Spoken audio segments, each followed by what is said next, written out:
नमस्कार. वज्रविजनच्या सर्व प्रेक्षकांचे मनपूर्वक स्वागत. आज 8 मार्च, जागतिक महिला दिन. आज बोलणार आहोत त्या स्त्रीबद्दल जी आता फक्त सोशिक नाही तर ती सक्षम आहे. आजची स्त्री ही मल्टीटास्कर आहे. ती सकाळी डबाही भरते आणि दुपारी बोर्ड मीटिंगमध्ये प्रेझेंटेशनही देते. ती घराची लक्ष्मी आहेच, पण ती घराची फायनान्शियल बॅकबोन सुद्धा आहे. पण गंमत बघा, आपण तिला देवी मानून देव्हाऱ्यात बसवतो, पण माणूस म्हणून घर, रस्ते आणि कामाच्या ठिकाणी तिला सुरक्षितता देऊ शकत नाही. आज महिला दिन हा एक मोठा ब्रँड झाला आहे. कंपन्यांना प्रोडक्ट विकायचे आहेत, हॉटेलला ऑफर द्यायची आहे आणि नेत्यांना फोटो काढायचे आहेत. पण ज्या दिवशी आपण तिला हॅपी वुमेन्स डे म्हणतो, त्याच दिवशी रात्री एखाद्या मुलीला रस्ता ओलांडताना भीती वाटते, तेव्हा हे सेलिब्रेशन फोल ठरतं. तुम्हाला कोणी वाचवायला येईल ही अपेक्षा सोडा. स्वतःचे रक्षक स्वतः बना. समाज काय म्हणेल हा विचार करणं आता बंद करा. तुमच्या स्वप्नांचा पाठलाग करा. तुम्हाला हवं ते स्वातंत्र्य कोणी देण्याची वाट बघू नका, ते मिळवा. आजची सावित्री फक्त शिकत नाहीये, तर ती स्वतःची कंपनी चालवतीये. आजची जिजाऊ फक्त संस्कार करत नाहीये, तर ती देशाला दिशा देतीये. महिला दिन म्हणजे वर्षातून एकदा स्टेटस ठेवणं किंवा गुलाबाचं फूल देणं नव्हे. महिला दिन म्हणजे प्रत्येक स्त्रीच्या निवडीचा आदर करणं, मग ती गृहिणी असो वा पायलट. स्त्रीच्या हातात जेव्हा स्वतःचा पैसा येतो, तेव्हा तिचं व्हिजन बदलतं. ती कोणासमोर हात पसरत नाही, तर ती इतरांना हात देऊ शकते.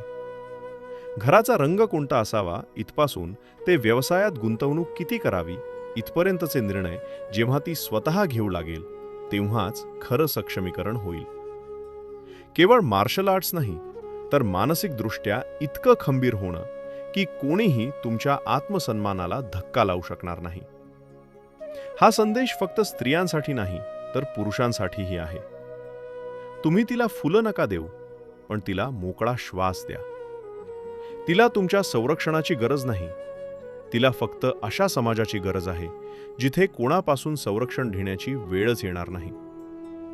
तुमच्या घरातल्या मुलीला, बहिणीला, पत्नीला तिची स्वप्न पूर्ण करण्यासाठी पाठिंबा द्या. त्यांना त्यांचे निर्णय स्वतः घेऊ द्या. त्यांना तुमच्या परवानगीची नाही, तर तुमच्या साथीची गरज आहे.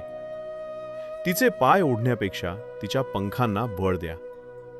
जेव्हा एखादी मुलगी रात्री निर्भयपणे घरी पोहोचेल, जेव्हा एखादी गृहिणी तिच्या छंदासाठी वेळ काढेल आणि जेव्हा एखादी महिला बॉस म्हणून स्वतःचे निर्णय घेईल, तेव्हाच खऱ्या अर्थाने महिला दिन साजरा होईल. कारण जेव्हा एक स्त्री घडते, तेव्हा संपूर्ण कुटुंब आणि राष्ट्र घडतं. शेवटी इतकंच म्हणेन, अडथळ्यांना तोडणारी ती आहे, शून्यातून विश्व निर्माण करणारी ती आहे.